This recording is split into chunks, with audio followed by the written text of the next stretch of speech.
फिलहाल आपको बता दें कि इंडिया गठबंधन के सभी घटक दलों की बैठक आज होगी। मल्लिकार्जुन खड़गे के आवास पर यह बैठक आयोजित की जाएगी, लेकिन लोकसभा चुनाव के परिणाम आने के बाद कांग्रेस ने प्रेस कॉन्फ्रेंस कर इसे स्वीकार किया। इंडिया गठबंधन की आज सभी घटक दलों की बैठक बुलाई गई है। कांग्रेस अध्यक्ष मल्लिकार्जुन खड़गे के आवास पर शाम 6 बजे ये बैठक होगी।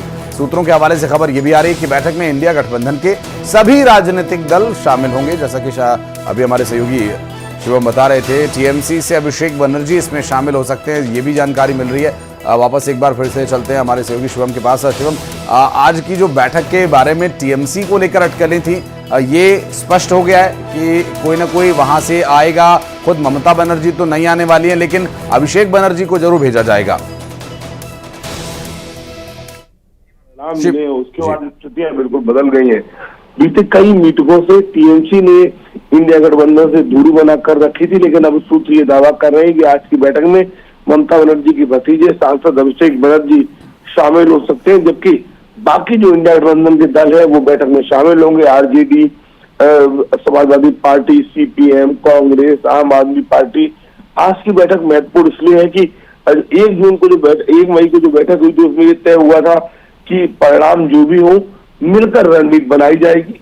सूत्र दावा कर रहे हैं कि आज ये सभी दल शाम 6 बजे कांग्रेस अध्यक्ष खड़गे के आवास पर बैठेंगे और वहीं पर आगे की रणनीति तय की जाएगी कि सरकार बनाने के लिए प्रयास करना है या फिर विपक्ष में बैठकर अपनी आवाज उठानी है।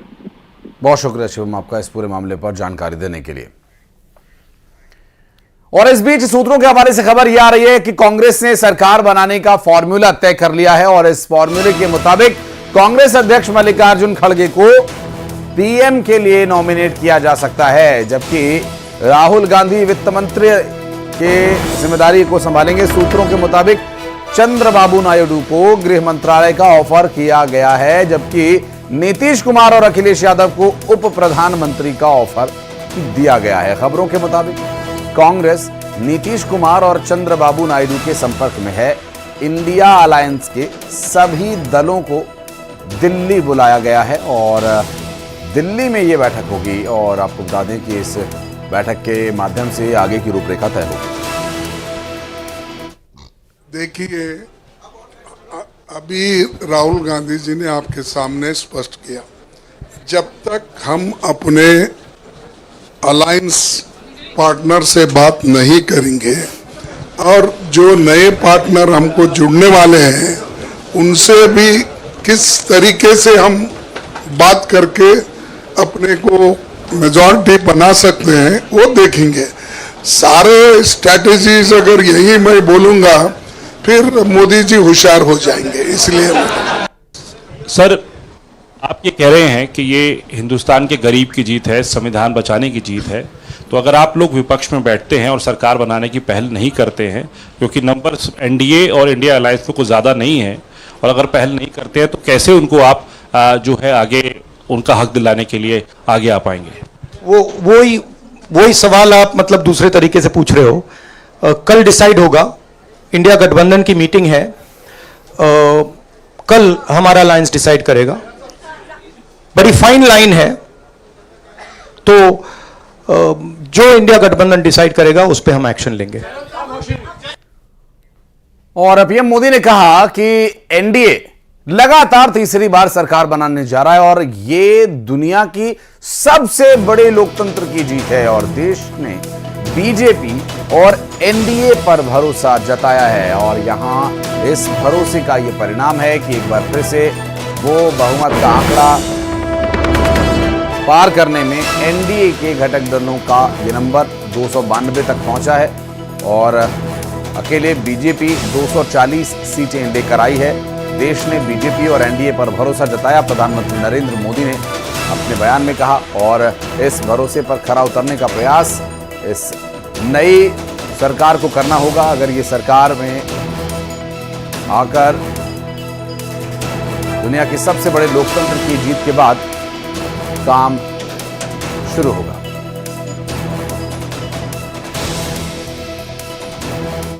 आज बड़ा मंगल है और इस पावन दिन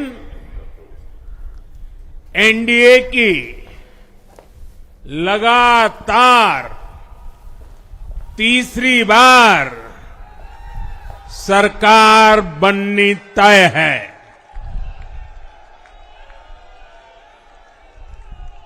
हम सभी जनता जनार्दन के बहुत आभारी हैं।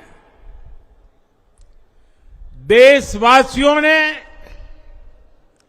भाजपा पर, एनडीए पर पूर्ण विश्वास जताया है। आज की ये विजय दुनिया के सबसे बड़े लोकतंत्र की जीत है।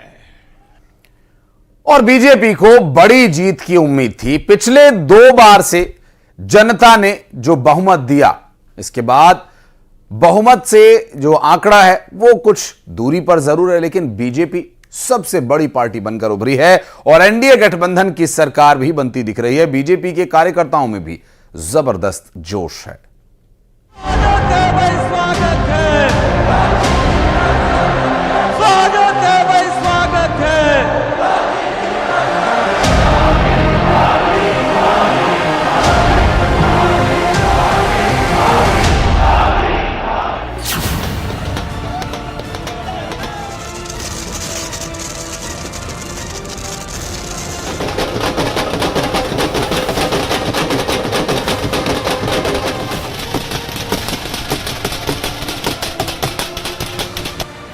बीजेपी 400 पार सीट का लक्ष्य मानकर इस चुनाव में लड़ी थी।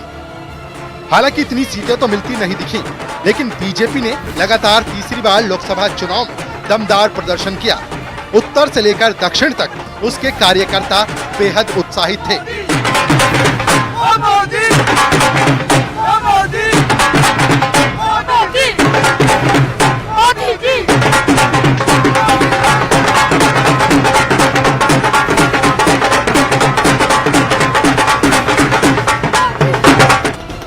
दिल्ली में बीजेपी हेडक्वार्टर से भी जश्न की तस्वीरें सामने आई हैं। सुबह से ही कार्यकर्ता जुटने लगे थे।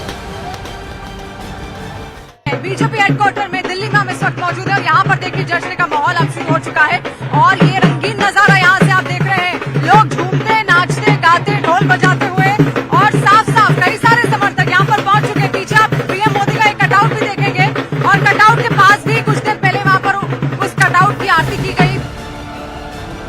दिल्ली में बीजेपी के राष्ट्रीय अध्यक्ष जेपी नड्डा के घर के बाहर बीजेपी कार्यकर्ता जुटे।